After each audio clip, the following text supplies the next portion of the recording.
Now I know what you're thinking. Dude, why are you making a video on this? I want to roll over in side-splitting laughter, and this vid ain't funny. In fact, it's so unfunny, it makes me want to curl up into a human-shaped ball and die. And congratulations, you're absolutely right. It ain't funny, but it perfectly sums up the state of the world we're living in right now, which is batshit crazy.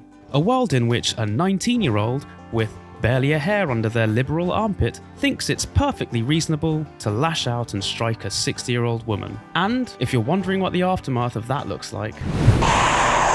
Just stay in the car for a minute. Yeah, I'd rather anyway. 6 months. I'm 10-12 sober. Feeling rough. I felt fine, but the more I'm waiting, the more I'm starting to not feel so good. Okay. Did you need a EMS? Check No, you I out? used to be one. Do you need a EMS right now? No, I gotta get my son home. I'm going to go. I make contact with the victim. I said, yeah, I used to be a medic. If I feel bad or whatever happens, I'll just go get looked at. Then I'm starting to feel really bad, so. You see, there was a time when young'uns respected their elders. I think most of us here remember that, as the main demographic of this channel is over 40. But that time has been and gone, came and went, like the joy a supermarket Santa brings when you sit upon his jolly old lap and give him your list of Christmassy demands, only to get the complete opposite. So when did this all change, I hear you ask? What's given these developing ape descendants their kingly confidence? And no, it's not the hippie liberal types who insist that underdeveloped minds know absolutely everything there is to know under the sun and are perfectly capable of making flawless decisions, especially when it comes to their identity and politics. If you're asking me, and I'll pretend you are, it's blatantly obvious, isn't it? As we become more individualistic here in the West, we lose touch of everyone in our local communities. That's right.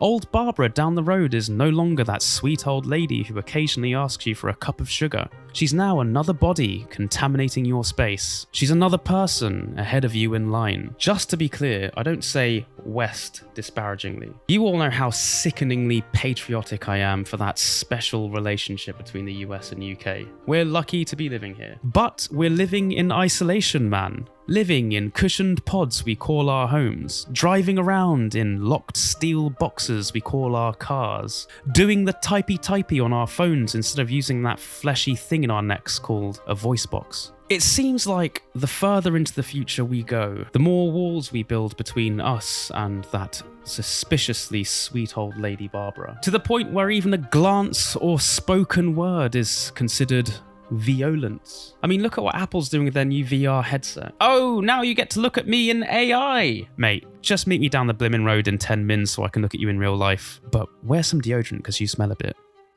Actually, maybe that 3D version of you ain't so bad after all. Now then, all this glorious tech makes long-distance comms a wonder to be had. It's allowed us to have our dating apps flooded with delightful hopefuls living abroad, despite the fact that you set your preferences to a 10-mile radius. But it seems like we're replacing our everyday laborious interactions with said long-distance tech. And despite being perfect in every way possible, I'm no better. That's right, there is a place in which I share the same space as you delightful mortals, occupying the same rung in the hierarchy of laziness. When I lived with my ex, I called her on her phone while sat in the room directly opposite her. And now that I live on mid-Jackson 5s, it'll take more than the moon on a stick to convince me to open my front door and have me touch grass. My dear friends, might I propose to you that we're becoming more isolationist because of people like her? That's right. Maybe people who lean conservative are throwing up their hands saying, I've had enough of this bullschlachen. If you need me, I'll be in my garden bunker, living off military rations for the next 4 years. Anyway, I've waffled on enough. This is what happened when the cops paid the young lass a visit. Okay. Alright. Tell us what happened, or will I ask you a question? No, I can tell you. Alright, just give a second and not answer any question or make any statement. Do you understand this? Each of this rights? Okay. Having that in mind, do you want to talk to me? Okay, so I'm over here at the light. Okay. And the lady is cutting in front of me. Mm-hmm. And she has her blinker on, but she's already like right here. She's about to hit me. Right. So I start honking, and she keeps cutting over. So I swerve into the other lane, and I throw a bottle at her car. Okay. And then she starts like driving crazy, like getting all up on me and stuff. So when I get at the light, I stop, put my car in park, and I get out. And then I walk to her, and she walks to me, and she's in my face. So I push her back, and then she gets back in my face. So I hit her. Okay. You knew that was not right? Yes. Okay. All right.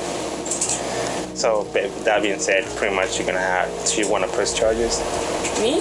She wanna press charges. Yes. Because she actually was taken to the hospital with concussion. Because you hit her so bad. And then she was 60, little tiny grandma. Yeah. All right. You wanna turn around for me? Y'all gonna bond her out?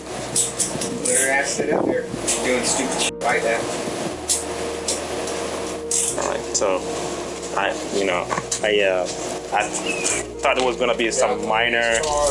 Yeah, I thought it was gonna be some minor altercation and stuff like that.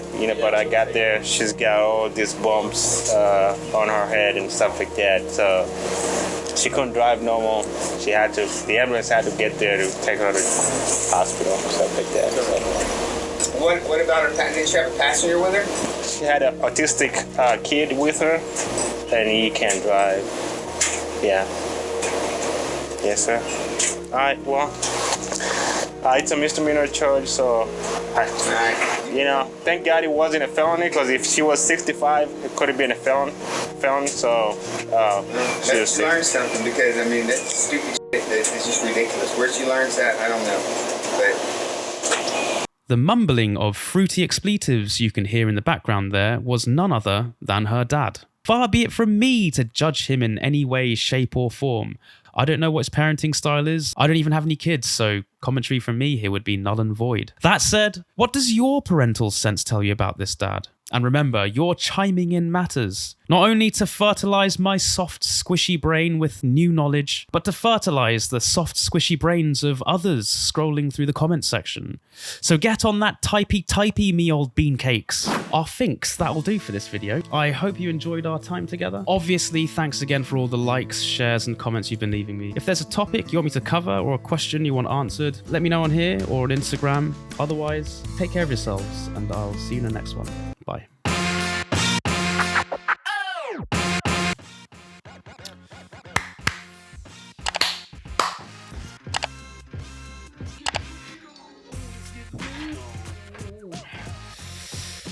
Me putting on this useless, pointless, waste of time jewelry is doing nothing but waste film.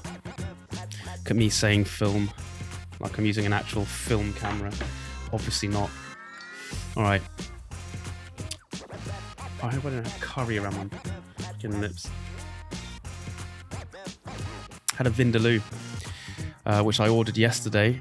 And late this afternoon, I had a Vindapoo. Alright.